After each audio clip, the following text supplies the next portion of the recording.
I think I feel like I need to change that intro because our last graphic is Daniel Jones when it really should be Aaron Rodgers. There's No, like no, no, no, there's no, like no. there's like This is not the zero Aaron Rodgers show. there's Okay, zero it like might be in the NFL season, but it's not on this show. This is the blue versus green show. I Blue I being Tommy first, feel DeVito. number like one. I feel like Should be Aaron Tommy DeVito. Rodgers needs to be represented in that video. I think I'm gonna have to redo that video somehow. He's here for a temporary little short stint. You know what? 3 years. He's Change gonna be it. here for 3 Change it years. if you guys win a Super Bowl. How about that?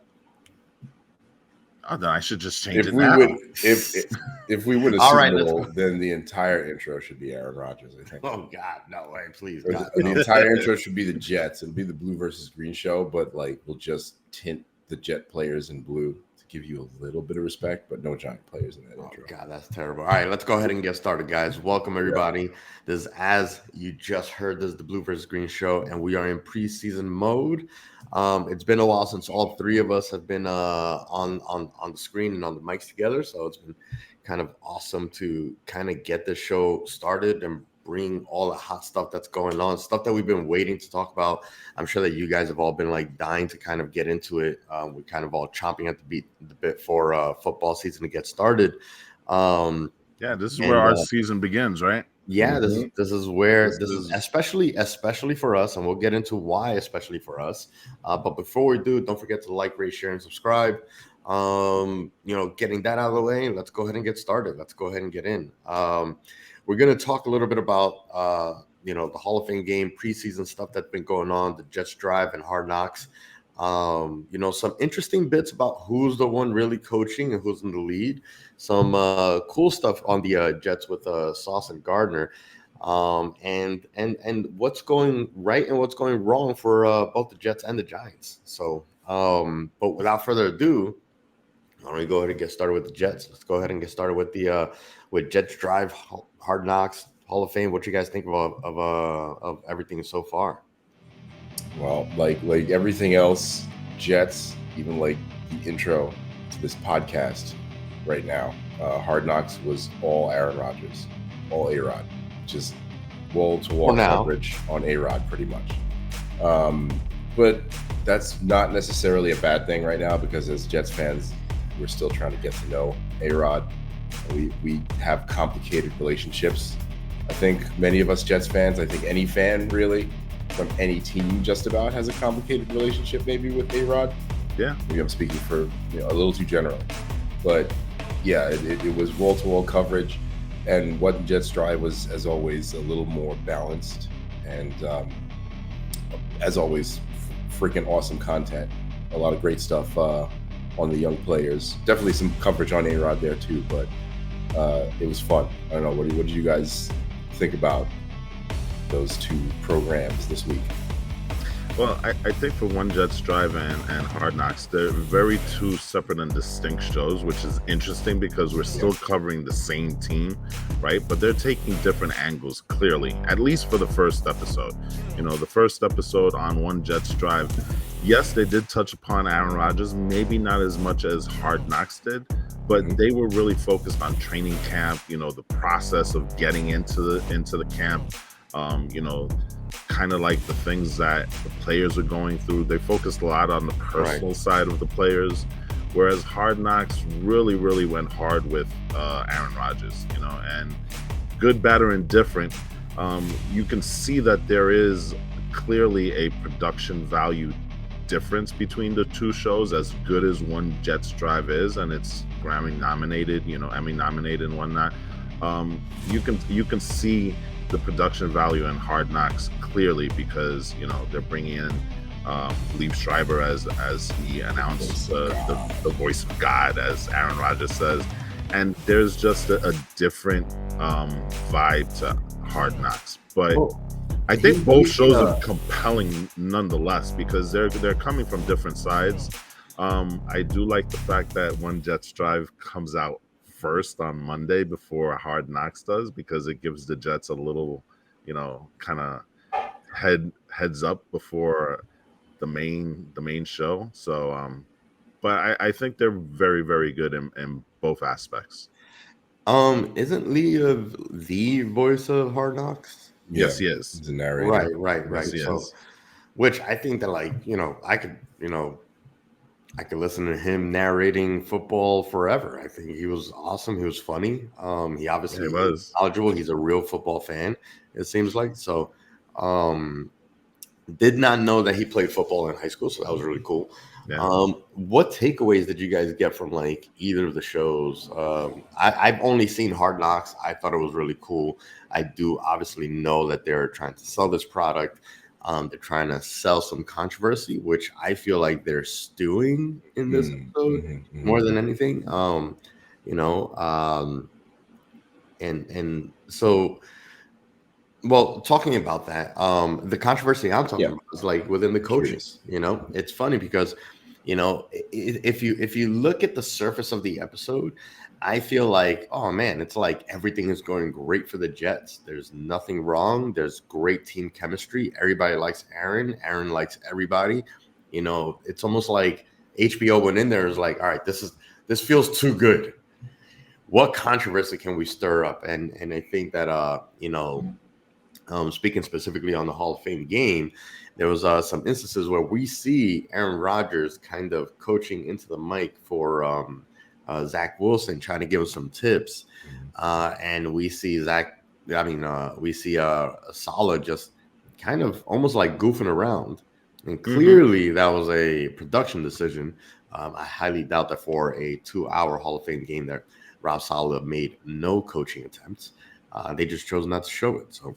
Well, they did mention very, very briefly that Aaron Rodgers was not going to be calling plays, and that was kind of like a throwaway line at the very, very beginning.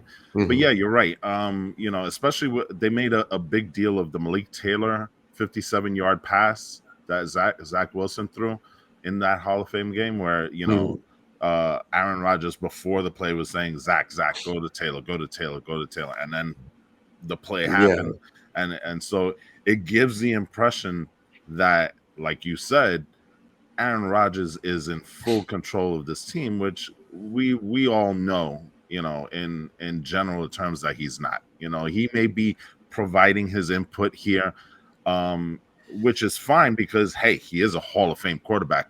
If you don't take his input, you don't take his advice, then what the hell are you doing, right? Right. But it is kind of disingenuous for HBO to kind of present it that way, because while it presents Aaron in a really, really good light, it takes away from Salah's job. And I hate to say it, but Salah has really been doing a good job in terms of coaching up these players. I mean, just that first speech alone with the crow, that got me ready and fired up to run through a wall for him. You know what I'm saying? So yeah, I'm not lying, man. That speech was actually kind of like the perfect speech because of everything that's going on, man. I wonder if he even had like a speechwriter, because that speech encapsulates everything that's going on. Everything where like all the people that are chirping at the Jets, all the, even the fact that they got Hard Knocks, but it seemed like they really didn't want to have the distraction of Hard Knocks. Right. And all that speech was like, hey, everything that you're hearing, they're going to fall by the wayside as long as we keep rising high.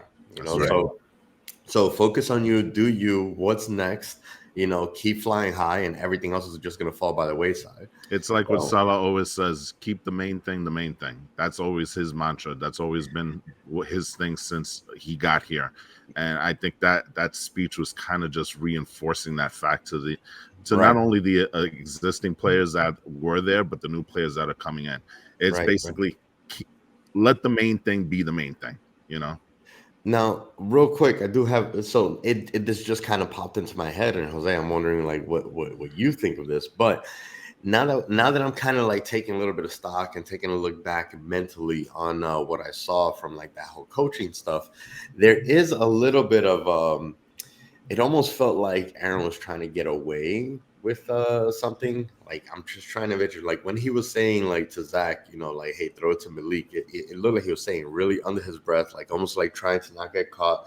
It's just like Malik. And I wonder if there's a little bit of undermining, because we don't know what the play was actually called. We don't know if Saleh had said, I want you to target this person, and then Aaron Rodgers in the back behind the scenes is like, hey, I want you to target this other guy instead. Is there a little bit of undermining going on there, or is it really just what we think we saw, which was just production value? I think it's effective editing by HBO. It's exactly what you said. It's HBO trying to maybe not necessarily stir up controversy, but create some confusion in the narrative early on. Create something that some hook in the narrative, maybe between Aaron Rodgers and Saleh as the coaches of the Jets, because I think that's pretty normal at this point in the preseason, right? That's why you got Aaron Rodgers. You got Aaron Rodgers to give Zach Wilson tips, to tell him, like, some of the things that you saw in this were just like how to do a drop back and lean on your leg in a certain way so that you can leap out into a scramble if you need to, something that Aaron Rodgers was teaching all the Jets quarterbacks. These little things, right? I think it's clear from this that Aaron Rodgers might want a career in coaching in the future. At least to me, he seems to enjoy it. He looks like he looks like a coach. He looks like a coach. Yeah. I think mannerisms and everything. He had that coach look to him. Yeah, he seems to enjoy engaging with the young players. I think he I don't know what his relationship was like with his young players in Green Bay. It was probably soured by his relationship with management there. I don't know. I'm speaking a little bit ignorantly with that, but. Go ahead. Yep. Let me ask you a question, just to turn and pivot on Aaron Rodgers coaching, right? He had the look. He had that presence walking around with the headset. You know what I'm saying? The folded hands, the hands on the hips, and all that stuff. He looked like a coach. But what is the thing that we've always heard about when it comes to coaching and exemplary Hall of Fame legendary players? They never translate, right? You look at guys like that try to make that leap, but they don't have the whatchamacallit. They don't have the patience, I guess. They don't. Their standard is so much higher than everybody else.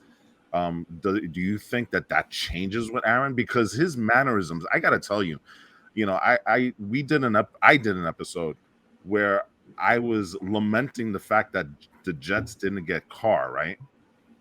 And now I look like a fool for doing that, because you look at all the things that I was worried about with Aaron Rodgers, right, coming in as a Jets quarterback, and he's dispelled, as of this point, everything that I was worried about. So, I just wanted to put that out there. But, is Aaron going to be a really good coach, or is this just, again, good editing by I don't know. I don't know. It's weird. For some reason, it just popped into my head. Look, you know what I mean? It's hard to say. I mean, he have a pretty solid relationship with his players in New York so far. It seems that's the case. But again, speaking from ignorance, if he didn't have that great of a relationship with some of his younger players in Green Bay, and I know that some of them, developed over the last year. He developed a relationship with some receivers like Lazard and things like that. Right. But if he's the type of person, and this is a character thing maybe, that can't separate the issues he's having with certain compartmentalized aspects of the team, management, whoever, with his relationship with certain players, the rest of his players in this case on Green Bay last year, again, speaking from ignorance. But if that's the case, then he won't be a good coach. But if I'm speaking from ignorance, like I said, and that was not the case, then so far he looks really solid. He's got a great rapport with all the players. He's young enough still at this point, and will be young enough when he retires probably to have that connection with younger players. Sauce is one of his best friends, it seems, on the team so far, and he's like 18, 19 years older than he is, right? Something like that. Mm-hmm. And yeah, he gave Zach a good tip there, right? He saw something in the defense. He saw something with his own players, and he gave him a solid tip. I think he might start maybe as a quarterback's coach if I were him. That would be a great place to start. Yeah. It might be too small for Aaron Rodgers, and if so, It he would probably might want to be. be an offensive coordinator. I would see him coach going or into something. offensive coordinator and stuff. Yeah. I could see him like as an offensive coordinator, he can still kind of, learn the ropes of being a head coach by kind of influencing the quarterback coach, the defensive coordinator, the head coach himself of whatever team he is, the offensive coordinator for, until he's ready to take on that head coaching position and job and stuff. I think that like he would never take like a lower position. But that being said, like there's also something to be said about the fact that this is still just like preseason. That was just episode 1. This is just the very beginning. This is very, very little information to kind of go on, which we don't have much of. So it's hard for us to, second, sure, but it's still hard for us to kind of judge anything, right? Because we also don't know how Aaron Rodgers is going to play. We don't know how much that thumb is healed up. We don't know how bad the calf might actually be. Who knows? This might really go down like a typical Jets season where the greatest thing to ever happen to the Jets might fall hard. There he is. What? There he is.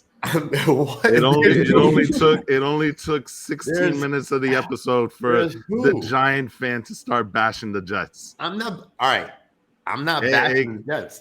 Who said I'm bashing the Jets? I'm talking about reality. You're already throwing in the negativity. Let's talk about how things are going so far. Let's talk about. No, listen to me. Listen. Talk about episode 1 for our team. You're not listening, Linda. Listen, Linda, listen. No, let's talk about episode 1 for both of our teams and how they're doing right? so far. We still haven't seen anything from Aaron Rodgers for us to say that, like, hey, this is going to be, our season.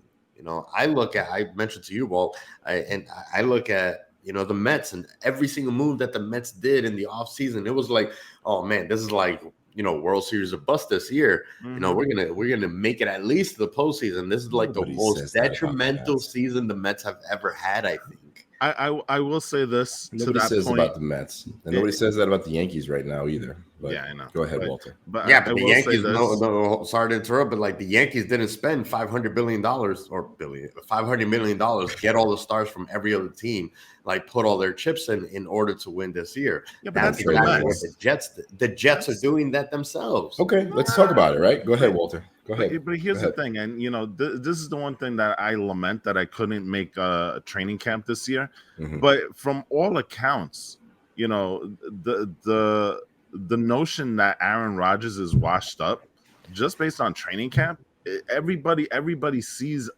a complete and total difference in the way training camp is being run. How the quarterbacks are playing and stuff like that. There is you can say that about anything. You know what I'm saying? That, oh, we haven't seen him. But you know what? I've seen enough in training camp, and this guy is not a rookie. He's a pro. He's been in the league for 19 years. Right. He knows how to handle himself. He knows where to push himself, where not to.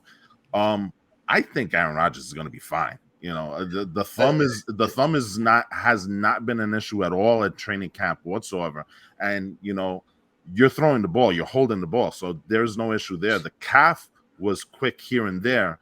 He's back to running normal drills, so I don't see where we're looking at to try and find the thing that Aaron Rodgers is not going to be Aaron Rodgers. You know what I mean? I'm hoping that it's all like a lot of short-term stuff, because with the injury, he didn't really get warmed up as much as most players. He didn't really play in the offseason. And the other thing I will say, something out of nothing. All I'm saying is again, just like preseason is, everything is still brand new and fresh. I still have not seen enough. Now, sure, like training camp is one thing. You're watching Giants training camp. We're watching Jets training camp, and we've seen some stuff. We've seen but we've seen him throw some dimes across the field. We've seen him develop a relationship with Garrett Wilson. Like, okay, this is the already. Season. It's okay. You guys are good to go. Like, hey, let's break down the evidence. Let us break down the evidence. Devontae Adams is tweeting about Garrett Wilson and Aaron Rodgers already. What did he say? That these two about to go off or something like that in his tweet.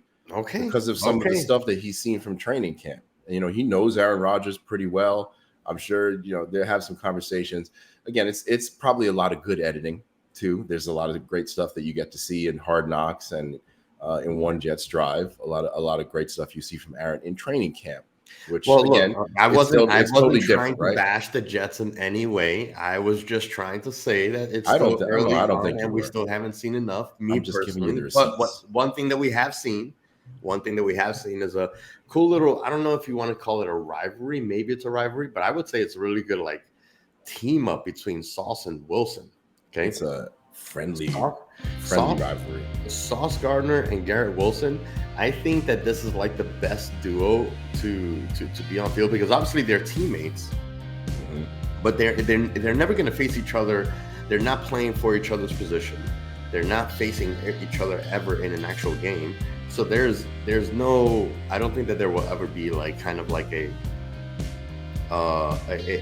real rivalry. But what we're gonna see is almost kind of like a Goku and Vegeta kind of mechanism here, where each one's gonna force the other one to evolve and constantly evolve. Because always leveling up. You should tweet that at Sauce and Garrett Wilson and see what they think of that relationship. Think about it, right? Like this is like if Sauce has his best opponent on the field during practice every single day, then how can they not make each other better? And I think that this is kind of like probably the best story to look at coming out of that first episode of Hard Knocks.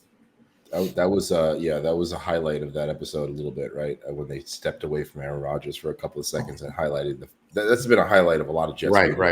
The Jets YouTube channel, a little bit of Hard Knocks, highlighting the relationship between the two of them that's building, and they talk about it, right? They're going to make each other better. It's steel sharpening steel at this point. They're two of the best young players in the league on either side of the ball, playing directly against each other, sharpening each other with every play. And like they said, sometimes one beats the other, and they're just going to get so much better, I think, by playing against each other in training camp week in and week out, playing with Aaron Rodgers.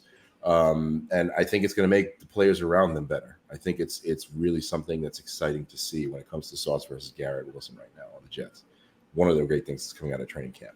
Yeah, it's true. And one of the coaches also mentioned, I forget which one it was, whether it was defensive line or the linebackers coach, right?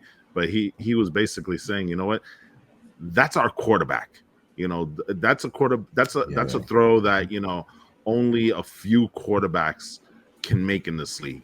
He's making it against us in practice. We can work on that. So, it's just like you said, it's steel sharpening steel, right? Was it across the field, back shoulder? Yeah. He said, no, basically nobody on earth can make that except our quarterback. And yeah, exactly. Those kinds of things are going to make us better. So I just shudder at what this defense is going to look like. And I think we should start talking about the preseason games at this point, because I really do want to talk about how, our teams are progressing, or how we believe our teams are progressing so far in terms of the youngsters and the guys that are trying to make this team and whatnot. So, you guys want to start with the Hall of Fame game? Who's gonna go first? I mean, we were just talking about the Jets, Giants, the Jets with Sauce and Garrett. I was gonna say they did not start. I believe I didn't actually see the Jets preseason game. No, they haven't yet. We didn't see them, but what did we see on the field in that first game? We saw a little bit of Zach Wilson.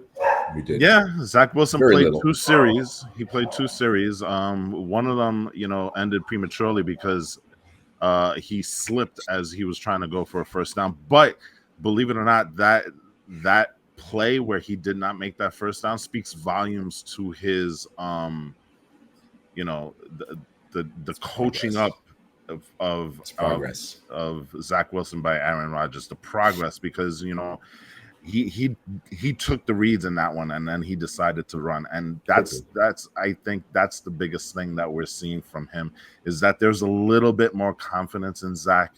You saw it in the first game. You started to see a little bit of it in the second game, but let's just focus on the first game. The first game, this is going to be a kind of like a running theme for the Jets here. That defensive line, man.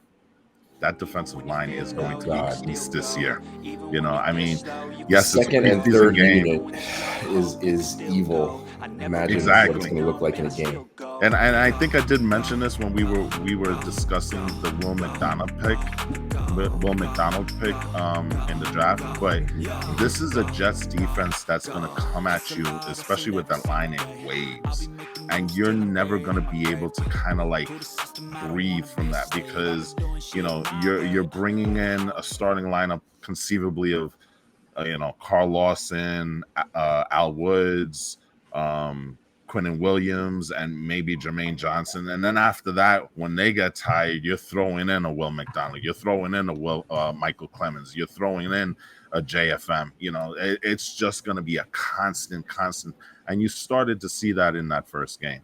And I will say this, the Jets look good the first half, the second half, not so much in that first game. Very much agreed. Yeah, on the Zach Wilson play that you mentioned, I agree that actually showed some progression because, like you said, he made his first two reads really quickly. He started up the field. He looked up the field for a third read and for the check down.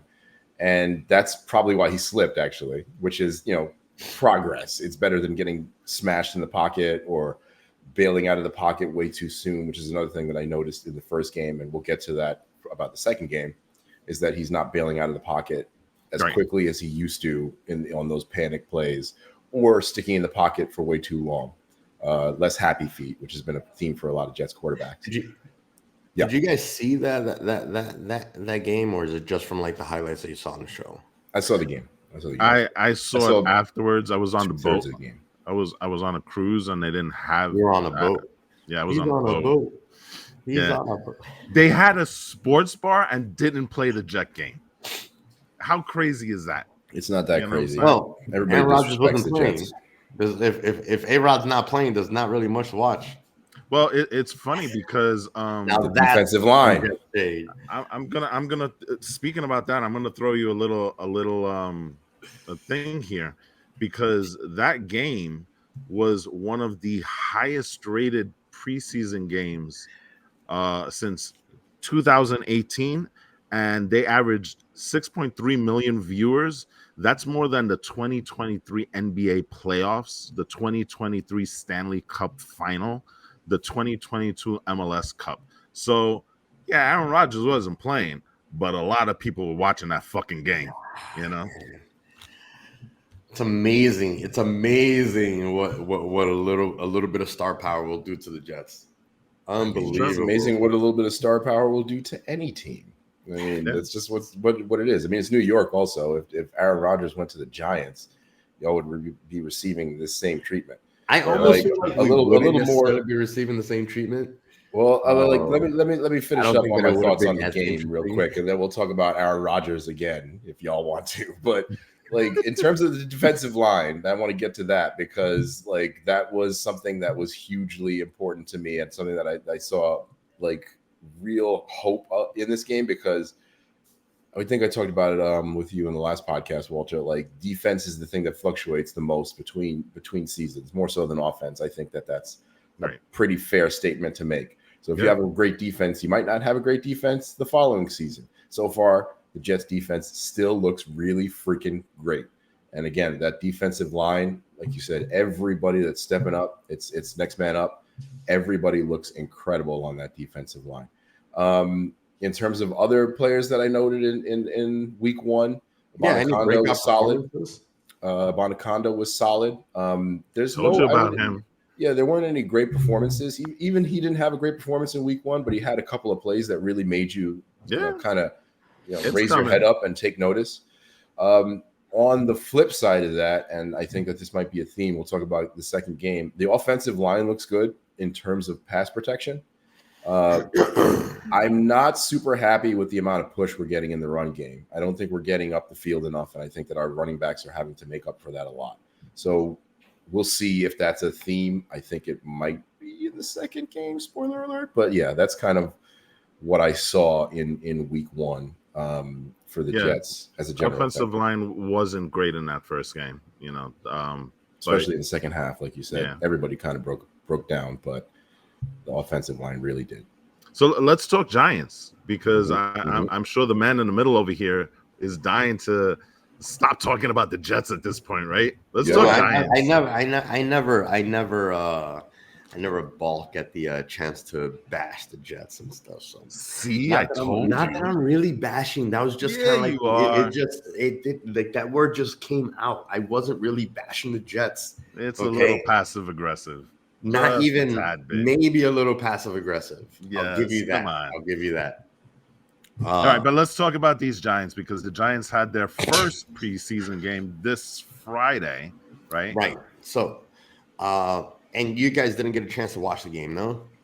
I did not, So but I Of saw course, you guys didn't. So lots of anyway, highlights and lots Hold of on, analysis. hold on. This is the Blue versus Green show, so I did my best to watch it. Now, mind you, I tried to watch it on Friday night. Probably a bad idea because I'm just coming off of 2 days of driving. So I was in and out of it, but I did go back and watch the YouTube highlights, that little 10 to 15 thing. yeah, And the I game did go recap. back and I watched a little bit more of the game. So I'm not going to say I didn't watch all of the game, but I watched a good part of it. So anyway, anyways, I think that the big takeaway from anything in preseason, okay, just like I've been saying all episode long, is it's still too early to really make a judgment on anything. Right. I do like, obviously, we have some issues that were exposed in this first game. I thought it was a great game I thought that the game went better than I would have expected. Usually the first preseason game, it's never really a great game because they haven't gotten their rhythm yet. They haven't kind of like gotten the feel for it. So I feel like usually that first game is always very like disjointed no matter what, first preseason game you see. You might see some like great action, you might see some really bad misses and stuff like that. But I thought the Giants that first game against Detroit, even though we lost, I thought that it was really, really great. Just from like a lot of stuff that I saw from play calling, coach's perspective, some breakouts that we're going to talk about in a moment.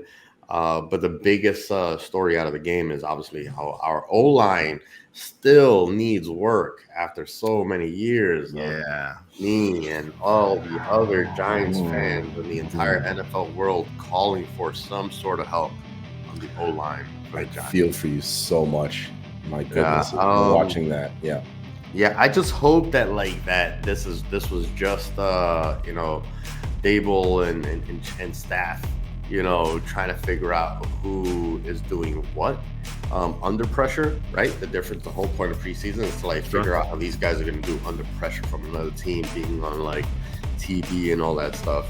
And our O-line looked horrendous. It was terrible. I mean, I think that only speaks more to Tommy DeVito and some of our, mainly Tommy DeVito on being able to complete 15 of 24 with that horrible protection that he had. Right. He was very quick out of the pocket. He made very quick decisions and stuff. I thought the play calling was good. It was safe, which is the most important thing, making sure that nobody really comes out injured out of any preseason games. But I think under a lesser man, we would have seen a lot more sacks and a lot more pressures. So yeah, I look at the Giants' first game and it's eerily similar to the Jets' first game, where both teams started out strong. I believe the Giants were 16. They were ahead 16-0 at the very beginning of the game. So that bodes well for a number of reasons, because you know what, while you're not playing the ones, you are playing some of the ones on that defense for the Lions, and they were able to move the ball. So that's good. But yeah, the offensive line, and I understand that you're still not playing your starters and stuff, but you're playing your 2s and 3s, and it's particularly in the first 2-3 preseason games. That speaks more not to how well your team is going to do during the season, but that speaks more to your depth. Right, and exactly. I think a big problem for us. Yeah, I think that's the problem. Injuries are part of an NFL season. as you can see what happened to us last year with our offensive line, how everything just fell apart once those guys started falling apart. I think that's a real problem for the Jets, and I'm kind of disappointed. I mean, for the Giants, and I'm kind of disappointed that, you know, they haven't made more of an effort to kind of shore up that position, those positions, especially since you gave your quarterback the bag. You know, you're going to have him here for a number of years. You want to keep him upright, and you want to keep him healthy and playing. Right. You know, so that's a little worrisome.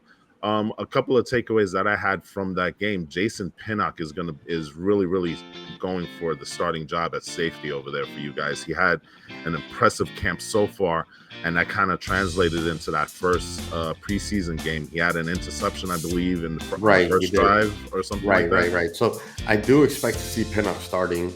Yeah. I also expect to see Tommy DeVito taking that number 2 job over Tyrod Taylor.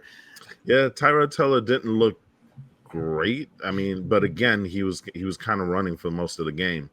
I mean, he didn't look great last season either, though. Yeah, the few times that we saw him, I just don't think that he is the best pickup. I think that he's, maybe a good voice on the squad, but maybe not the best player.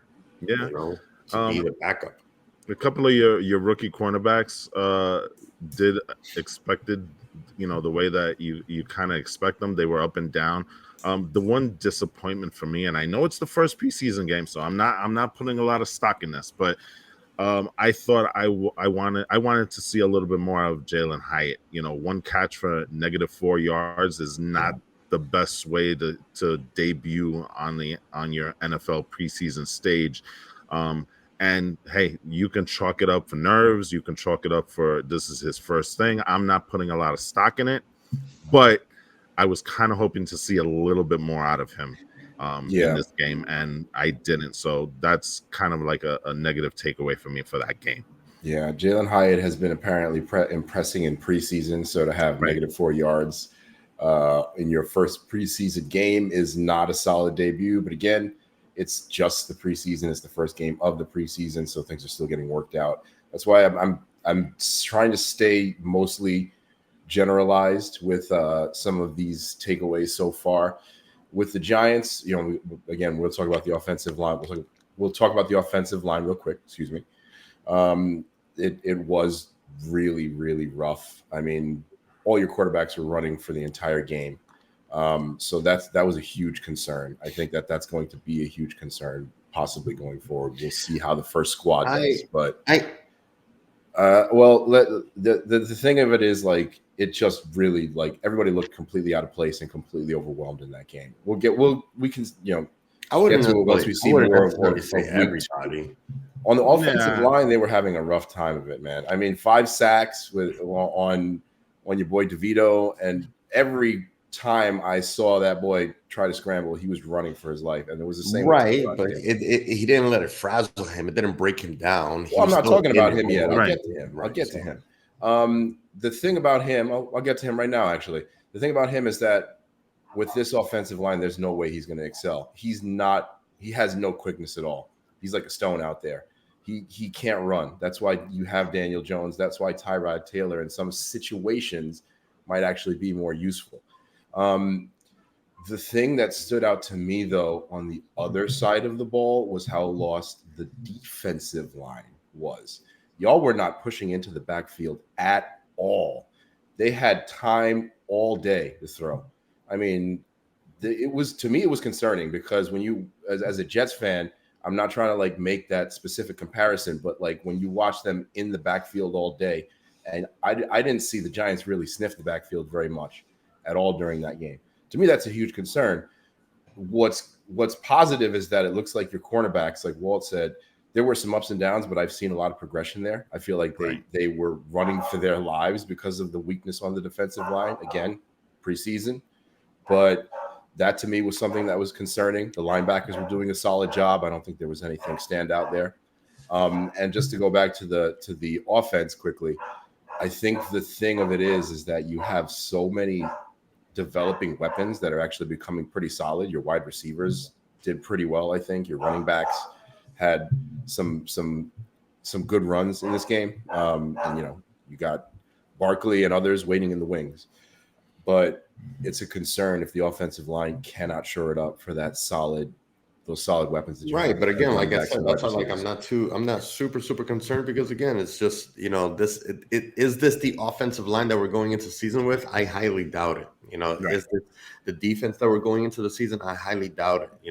These are the guys that get like the most minor little injuries, but these are the injuries that we don't want to start the season with, which is why we're, I don't see it. I don't see this as a like, hey, let's show off what we got kind of thing. So because they're not trying to show off everything that they've got, I'm not going to make a judgment on it either. I agree with that. We're looking at their plays out of the book either. I get that, but with me, I guess the last point I'll make is that when you're talking about preseason, you're not looking for a lot of flash, but you want to see something in the first quarter from those second stringers, and you want to see something late in the game from those third stringers that are trying to play for something. And on the defensive line, for me, I didn't see that from any of those players at any point in the game. On the offensive line, it was a little bit better, but actually I was more concerned about the defensive line. That's just what I got from game one. And one last thing on the Giant game, that special teams play was really, really bad on that 94-yard, what was it, punt return or a kickoff return? I can't remember which one. I don't remember either. There was some very, very poor assignments on that return that enabled that 94-yard touchdown. You guys have anything positive to say about like the Giants? The Lions are a tough defense. Yeah, so they are a tough defense. The Lions are a tough, deep defense. So you hung in there against what's going to be a solid defense. Their offense is not good. But listen. I did predicate. No, they're going to be. I think they're going to be a solid defense. That's why I'm saying I think they're going to be top 10, maybe even higher than that. But I did predicate this discussion by saying this is only the first preseason game, and there's not a lot of stock to be taken from this. Right, exactly. These are just kind of like not concerned. Right. These are kind of just impressions we had from, the players that were on the field at the point. And like you said, these aren't the starting 53 that we're going to see going into the season, clearly, but there are things that you look at a preseason game and say, hey, depth is an issue. And I think for the Giants right now, I think depth is an issue. That doesn't take away from the starting 11 on both sides, but again, you go through the season, people get hurt. So that's the only why. Which is why I think Shane was doing the right thing of trying to hold some money back from Saquon Barkley, because he knows the pitfalls that we have, some of the holes that he needs to plug, and I see the strategy behind it, and I think that I have complete faith in Joe Shane. Okay. All right. So let's move on to Saturday, because Saturday you had the second preseason game for the Jets. The Jets were playing the Carolina Panthers. They had joint practices the Giants had joint practices with Detroit as well. So let's put that out there. But throughout this past week, the Jets were joint practicing with Carolina. Next week they'll do the same thing with Tampa Bay, leading up into their game on the 19th, I believe. And so we got to see Bryce Young, the number one pick in the draft, for the first time. Didn't go very well for him, because he was pressured 2 out of his first 3 snaps. He got sacked on his last play. And again, we go back to this whole notion that this Jets defensive line is going to be a real factor and something that teams are going to have to really game plan, because no Quinnen Williams, no Michael Clemens. I don't even believe John Franklin Myers played. You had a lot of the 2s and the 3s playing, and the rush was relentless. And I have to put something out there, because they were playing up against the Carolinas starting offensive line, and you had the backups totally just going nuts in the backfield with this team. So, well, I mean, that's one thing that you guys had since last season. Last season, you guys had an insane amount of depth. The reason that like we were able to see like I think we have more this year, to be honest. Yeah, I mean, I think you guys might have too much. I mean, don't you guys like have like 7 wide receivers, like all like doing like killing it? It's funny because Too much. This is something that I don't think I've ever said before, but when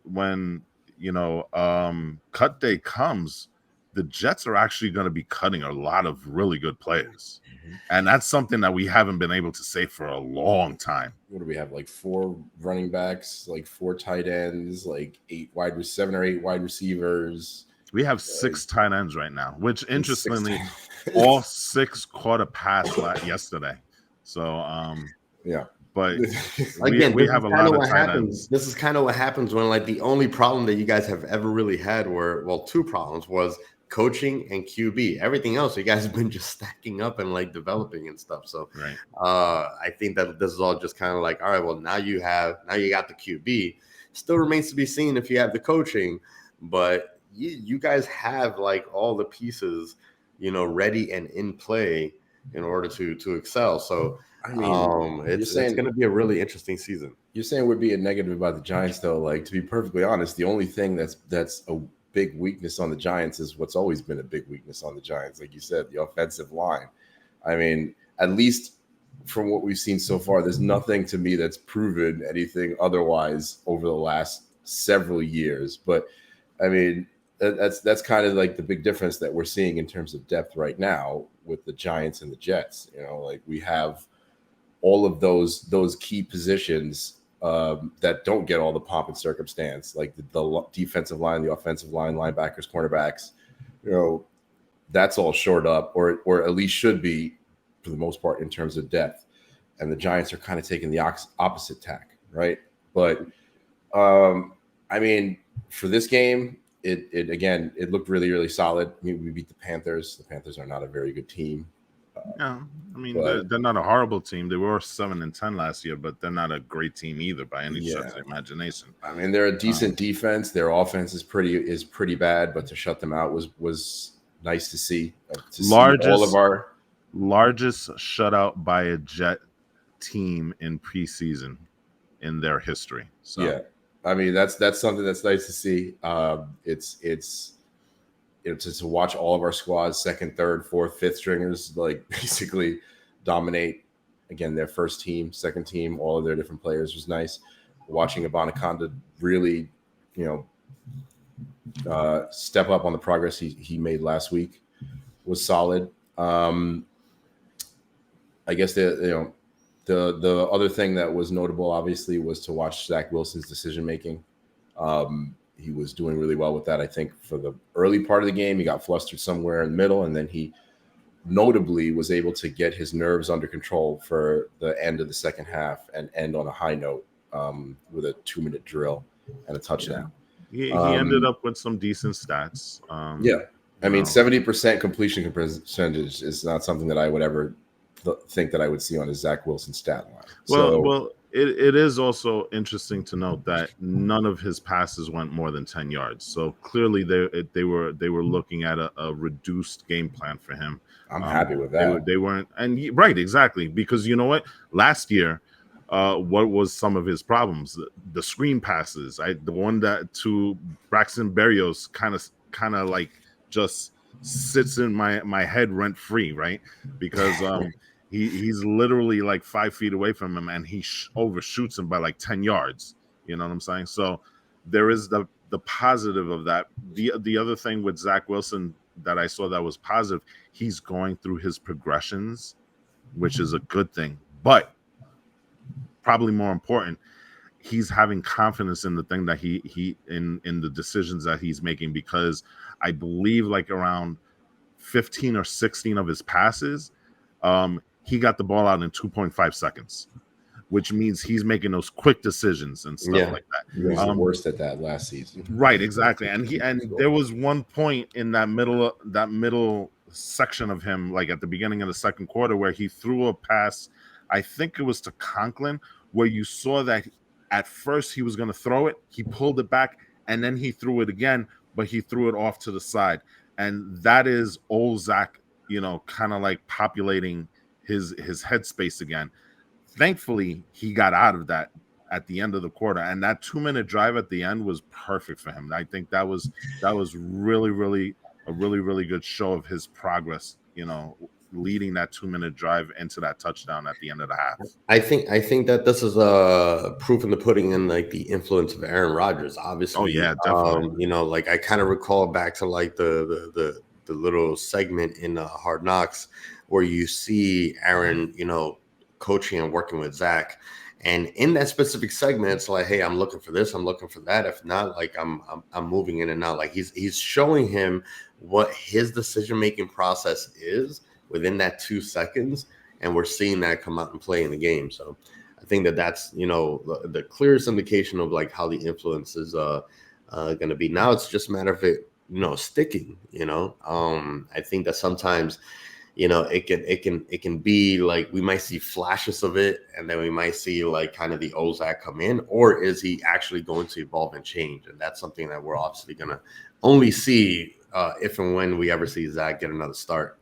Right. Zach is interesting in that he makes the hard things look easy, and he makes the easy things look hard. Yeah, I know. And it's maddening in that aspect, because when he does the hard things, that gives you those flashes of what Zach could be, but then he comes around and he does a Braxton Berrios in the flat, and it's just like, why can't you just get this together? You know what I'm saying? Yeah, he didn't do it as much over the last couple of weeks, which was really positive to see. But I think we'll see Zach Wilson start. We'll see Zach Wilson start in week 17 when the Jets are firmly situated in first place and have 16-0. No reason to play like their starters. So yeah, like I think we'll see Zach Wilson at some point start in the season. But yeah, well, I mean, I guess we'll see what happens. Yeah. Here's my takeaways from this game. I thought the offensive line was vastly improved from the first game. Becton played way more snaps than he did the first game. And then in the first game, he only played 7, and then he kind of took himself out because he didn't like playing on the turf. Ironically enough, he was back in Carolina where he first got the injury, right? But he played about 27 snaps in this game. And he looked pretty good. I mean, he did give up a sack, but I won't blame that completely on him, because his teammate, and I can't remember who it was. It may have been I don't know who he was, but the line was shifting to the left, and Becton was trying to help out. And by the time that he did, it went past him. So it looks like it was a Becton sack, but not really. I again impressed with the running back room. This kind of lessens the need for Dalvin Cook. I continue to say it, and I'll say it again. Izzy Abanikanda is one of my favorite draft picks this past year, and you saw flashes of what he could be, in this game especially. Yeah, he's got speed. His problem is kind of like making the reads at the beginning of the run, trying to weave through the line. Once he gets to that second level, he's gone. So Izzy is one of my guys that I want to keep an eye on. In terms of the defensive line, we already know all about that. And, it's just going to be all that more impressive when Sauce, DJ, Michael Carter II actually play on the field with them. I would love to see what that looks like. We'll see it pretty soon. Special teams, again, pretty decent. There's not much to say about that. And ultimately the battle between, the 6 wide receiver spot between Taylor and Jason Brownlee, and the battle for the tight end position with Jenkins and Kuntz, those are going to be the ones bearing watching the next couple of weeks, because, you wonder if they're going to hold the 6th receiver. If they do, most likely they're going to get rid of the 3rd quarterback. They'll only hold Rodgers and Zach. And I'm curious to see. Taylor right now for me has the heads up on Brownlee, even though Brownlee had a more eventful training camp, but Taylor's actually doing it in game, and that says something there. So that's where I'm at with the Jets right now. Yeah. Look, I'm going to say this real quick. I kind of feel bad at bashing, at least at the perception that we're bashing the Giants. So I want to go back to them for a minute. We're talking a lot about the Jets too, and this is the blue versus green show. So I want to go back to the Giants real quick. It's the 2 versus 1 show. It is the 2 versus 1 show. I'm trying to give you the olive branch and reach across the aisle, man. Come on, give me. It's football season right now. There ain't no olive branch going on. Wait till the season ends, and then we can talk about olive branches. Talk Devito, man. I want to talk about your boy. But real quick, I want to talk about Tyrod Taylor too, because even though he was running for his life, I actually thought he made some quick reads. We're talking about making those 1-2 progression reads. I thought he made some quick reads when he needed to. So he might not be your guy, but I think as a backup, actually, he showed some progress. Devito, like I said, he was running for his life, but when it came to his decision making, he looked very much like a pro out there. He didn't look like a young guy that was out of his element. He's not quick, but if y'all can clean up the pocket for him very nicely, I think that he can be an incredibly solid backup for the Giants over the next few years. And I don't know his age. He's a younger guy, right? He's 25 years old. I mean, Daniel Jones is a young guy, so he's not taking over for him anytime soon. So he'd probably be a solid backup for you for a few years if he continues to play this well and end up going somewhere else. But in terms of like some of the throws he was making into coverage, into double coverage in some cases, and some of the quick reads he was making. I mean, he got sacked 5 times again. That was a bit rough. So he's going to have to maybe be a little bit quicker if the offensive line doesn't speed things up a little bit. But he was notable to me, and like I said, the wide receivers were making some great catches out there for him in this game. Yeah. Well, go ahead. I just wanted to I was, as far as Tommy DeVito go, I just want to know who exactly he is. He seems like a local guy. He, is from Jersey, played at Syracuse, and Illinois, but notable that he played in New York, played at Syracuse and stuff. So it's kind of cool that he's over here. He's a local kid. And who I forgot what the name of the who did he get the touchdown pass to, which he went to high school with, which was a kind of cool little story there. Tommy Sweeney. Yeah, Tommy Sweeney. Yeah, that's why I get like a little bit flustered and mixed up when two people had the same Tommy to Tommy. Tommy to Tommy, right? So I was having that issue with like the two Joes in New York also. But I think it's a really cool thing to see. I would like to see this kind of almost like how like you got like Anthony Volpe in the Yankees and stuff, and him being kind of like this like New York hometown kind of kid that everybody hopes stays with the Yankees. I kind of hope that Tommy DeVito stays with the Giants. I like the camaraderie that he seems to already be getting from like the coach, the quarterback room and stuff. Some of the stories that have been coming out about how they've influenced him and given him like some advice on the game and things that he didn't think about. He spoke about like Tyrod telling him like, hey, like, don't get flustered if the mic goes out and stuff like that. And he didn't even think about the fact that he has never worn a mic in a helmet, or a headset in a helmet and stuff. Little things like that, things where, experience is lacking for him. I think it's going to be a really cool story to see how it progresses. I hope so too. Yeah. Yeah. I mean, he had a tough time because he had to absorb 5 sacks with the 3rd and 4th offensive line unit. So, that's difficult in of itself. And still he made smart decisions. You mentioned the fact that he spoke to Daniel Jones and Tyrod Taylor. A lot of it was nerves for his first preseason game. Man, if he was nervous, he really didn't show it because he was making some very smart decisions out there with the ball. He did not look like a rookie quarterback. Right. So, that here and there, but yeah. That kind of lends to his leadership and the makeup that he has as a quarterback there. So I do think that you have kind of a diamond in the rough there. I would imagine Brian Daboll is in love with his character, which is a big thing as a quarterback, right? You have to have really good character to lead men down the field. Right. You know? Yeah. And he showed it in spades yesterday, especially under very, very rough conditions. Yeah, I think I liked what I saw. I'm excited to see more. Somebody you can hopefully turn to give Daniel Jones a breather when you're up to a big lead. Maybe we'll see. Yeah.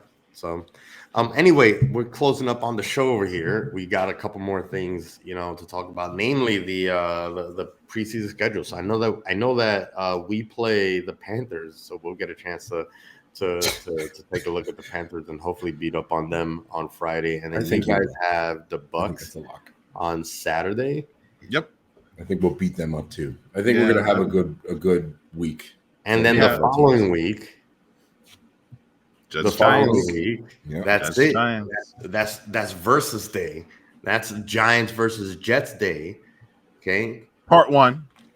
Because we do get you guys in the season this year. Yeah, so I know. I can't wait for that. But we're still on, right, Walt? Yes, sir. Our tickets are ready to roll. We're gonna have a sideline show.